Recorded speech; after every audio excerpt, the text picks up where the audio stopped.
क्या आप जानते हैं सेंस ऑफ ह्यूमर का ना होना इंसान को नॉन सेंस बनाने के लिए काफ़ी है। सेंस और नॉन सेंस में सिर्फ नॉन का फ़र्क है। भले NON समझ लें या फिर रोगनी निकाल कर नून अल्फ ना नून साकन समझ लें। इसलिए सेंसेबल बनिए, सेंस ऑफ ह्यूमर न मरने दें। खुश रहें, खुश रखें, जिएं और जीने दें। अपनी हिस्से मिजाज को ज़िंदा रखें। याद रखें, इंसान की हिस्से मिजाज ना रहे तो वो मुतशद्दद ज़हनियत में ढल जाता है। समाज में सेंस ऑफ ह्यूमर ना रहे तो वो समाज शिद्दत पसंद बन जाता है, तशद्दुद आमेज़ रवैये अपनाता है, और ये ना इंसान के लिए दुरुस्त है और ना समाज के लिए बेहतर है। जंग भी कभी अजीम हुई, ये सवाल और है, लेकिन पहली और दूसरी जंग अजीम के बाद इंसानों, कौमों, नस्लों, मुल्कों में जो दुख भरा था, जो उदासी फैली थी, जिस अजियत ने उन्हें घेरा था, उसके ज़ख्म मुंतमिल करने में थिएटर और सर्कस के जोकर ने अहम किरदार अदा किया है। ब्लैक एंड वाइट फिल्मों का चलन हुआ तो हंसी को इलाज गम बनाने में चार्ली चैपलिन ने अपना तारीखी फरीज़ा सर अंजाम दिया, और इसके तकलीद में बर्रे सगीर पाक हिंद में यही फ़र्ज राज कपूर और शमी कपूर ने निभाया। बताया है ना कि सेंस और नॉन सेंस में सिर्फ नॉन का फ़र्क है। आपके लिए वो भी नहीं। अगर सेंस है ऑफ ह्यूमर है तो इसलिए सेंसेबल बनिए, सेंस ऑफ ह्यूमर ना मरने दें। खुश रहें, खुश रखें, जिएं और जीने दें। अपने हिस्से मिजाज को ज़िंदा रखें। अगर देर तक जीने का शौक़ है, अरमान है ज़िंदगी का, तो हिस्से मिजाज को निभाइए। बहुत सी इस्तिलाहें हैं लिटरेचर की,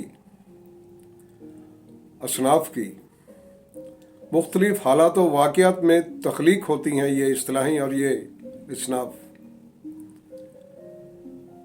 और इनमें से वो भी हैं जो इज्तिमाई साइकी का, इनफरादी मिजाज का, कल्चर का, अदब का और ज़िंदगी का अंदाज बदल देते हैं और इस पर इस तरह से असरअंदाज होते हैं कि वो इसका एक हिस्सा बन जाते हैं। ऐसी ही एक इस्तिलाह है मिलिट्री जोक्स। इसे मुख्तलिफ नाम दिए गए।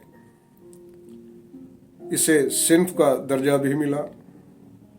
Readers Digest, Newsweek, Times और दीगर यूरोपीय अखबारों किताबों में भी पजीराई मिली। पहली और दूसरी जंग अजीम में इसके खद्दो खाल वाज़ह हुए। खमीर तो खैर पुराना था, जब से दुनिया में ताकत और लश्कर कशी का चलन हुआ उस वक्त से। मिलिट्री जोक्स के खदो खाल तो पहली और दूसरी जंग अजीम के बाद वाज़ा हुए, पैकर में ढले और अपनी असर पजीरी से यूं ज़रखेज़ हुए। दूसरी जंग अजीम के बाद मुख्तलिफ इंसानी माशरों में उनके सकाफती लिबादों में मकबूल हुए और अब भी हैं। अलबत्ता शक्ल व सूरत बदल गई है। ये मिलिट्री जोक्स अब सिर्फ ऑफिसर्स मेस और सोल्जर्स डाइनिंग टेबल का हिस्सा नहीं रहे। अवाम के मिजाज में, इनकी साइकी में, इनके कल्चर में जज्ब हो गए हैं, हिस्से मिजाज का हिस्सा बन चुके हैं। सियाने सच कहते हैं, हंसी इलाज गम है, ज़रा आजमा कर तो देखें। खुश रहें, खुश रखें, जिएं और जीने दें। मिलिट्री जोक्स की तख्लीक का अमल दो तरफा था और दोनों अतराफ में असनाफ और इस्तिलाह मुख्तलिफ थी। मसलन जंग अजीम में किसी दूर दराज मुल्क के महाज पर जाने वाला पंजाब का सोल्जर तो लतीफ़ों, चुटकुलों, हिस्से मिजाज से ख़ुद को मुतवाज़न रखता था, तो दूसरी जानिब पंजाब में बर्रे सगीर पाको हिंद के किसी गांव में उसकी घरवाली की कैफियत कुछ और ही तरह की थी, जो बिरहा की थी, जुदाई की थी, दुख और अजियत की थी। ये लोकगीत का टुकड़ा देखें, वोटी सिपाही दी धुएं दे पज रोवे, के जुदाई की कैफियत छुपाने के लिए आंसुओं की वजह चूल्हे से निकलने वाले धुएं के सर मढ़ने जा रही है। वो जो जुदाई का शिकार है, जो बिरहा का जख्म उठा रही है अपने साजन से, जो कहीं दूर दराज के मुल्क में किसी महाज पर अपना फर्ज निभा रहा है। पहली और दूसरी जंग अजीम के दौरान हिंदुस्तान, बिलखसूस पंजाब का कोई खुशकिस्मत गांव ही ऐसा होगा जहां महाज से दूर दराज के मुल्कों से लाशें नहीं आईं या उनके महाज पर काम आने की चिट्ठी या तार नहीं आई। बहुत मुश्किल वक्त था, आजमाइश की घड़ी थी, दुख था, तकलीफ थी, सोगवारी थी, उदासी थी, कनूतियत और यासियत थी। लोग हंसना, हंसाना, मुस्कराना, खुलकर हंसना भूल गए थे। कोई सेंस ऑफ ह्यूमर न रही थी, जिंदा दरगोर थी या मरने लगी थी। और फिर इस खला को किसी और ही ढंग से पूरा किया पेशावर से ताल्लुक़ रखने वाले अजीम फिल्म मेकर राज कपूर ने। राज कपूर के पैनल में राइटर्स के भी पैनल थे।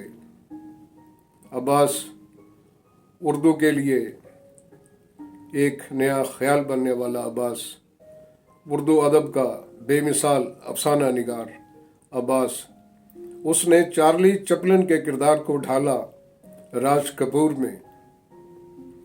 अब्बास ने जो ढंग दिखाया उसे रंग दिया राज कपूर ने। हिस्से मिज़ा में चार्ली चैपलिन वाली कॉस्ट्यूम भी वही, हिस्से मिज़ा भी वही, मासूमियत और सादगी भी वही, और इस्तरारी और गैर इस्तरारी हरकत व सिकनात भी वही।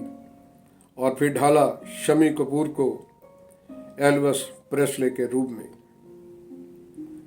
और इन दोनों किरदारों ने इतनी मकबूलियत हासिल की कि रोते हुए लोगों को हंसाया, मुस्कुराने का ढंग सिखाया। कहते हैं मिलिट्री जोक्स की, चुटकुलों की, लतीफ़ों की, खुश मिजाजी की, हिस्से मिज़ा की, सेंस ऑफ ह्यूमर की ज़रूरत इसलिए पड़ी ताकि सोल्जर रिलैक्स रहें, घरेलू या घर से दूरी के नॉस्टैल्जिया में मुब्तला ना रहें, या जंग के दौरान ऐसाबी जंग में हिम्मत न हारें, अपने फ़र्ज को मुकम्मल यकसोई के साथ निभाएं।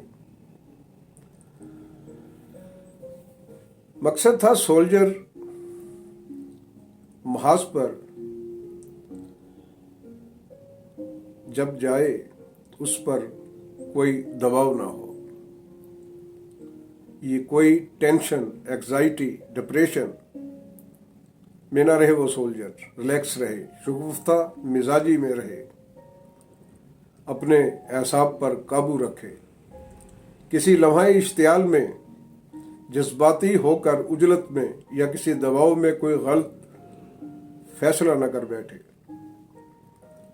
وقت پر وہی عملی مکمل یکسوئی کے ساتھ عمل سر انجام دے جو اس کے فرض کا تقاضا ہے۔ جنگ بھی کبھی عظیم ہوئی، یہ سوال اور ہے، لیکن پہلے جنگ عظیم کے بعد انسان کے جسمانی اور ذہنی زخم مدمل کرنے میں تھیٹر اور سرکس کے جن کرداروں نے جو کردار ادا کیا، وہ کردار ان کا تاریخی کردار ہے۔ اور پھر جب بلیک اینڈ وائٹ فلموں کا چلن ہوا، باقی زخموں پر مرہم یہ فلمیں بننے لگیں، گھروں میں ریڈیائی سوپ ڈرامے چلنے لگے اور ٹورنگ ٹاکیز میں بلیک اینڈ وائٹ اور بولنے والی فلمیں چلنے لگیں۔ خاص طور پر دوسری جنگ عظیم کے بعد جاری جو کردار تھا ان فلموں میں، لوگوں کو مایوسی سے نکالنے کے لیے، انہیں جگانے کے لیے، انہیں حصے مزاح سے لبریز کرنے کے لیے چارلی چپلن کا کردار ایک انوکھا کردار تھا۔ وہ کردار زندگی کو خوشگوار بناتا رہا اور بر صغیر پاک و ہند میں یہ روایت عظیم فلم میکر راج کپور نے نبھائی اور چارلی چپلن کی تقلید میں اداس لوگوں کو ہنساتا رہا، راستے دکھاتا رہا، ان کی حصے مزاح کو جگاتا رہا۔ کہنے کا مقصد یہ ہے، خوش رہیں، خوش رکھیں، جئیں اور جینے دیں، اور اپنی حصے مزاح کو نہ مرنے دیں، سینس آف ہیومر کو زندہ رکھیں۔ اگر آپ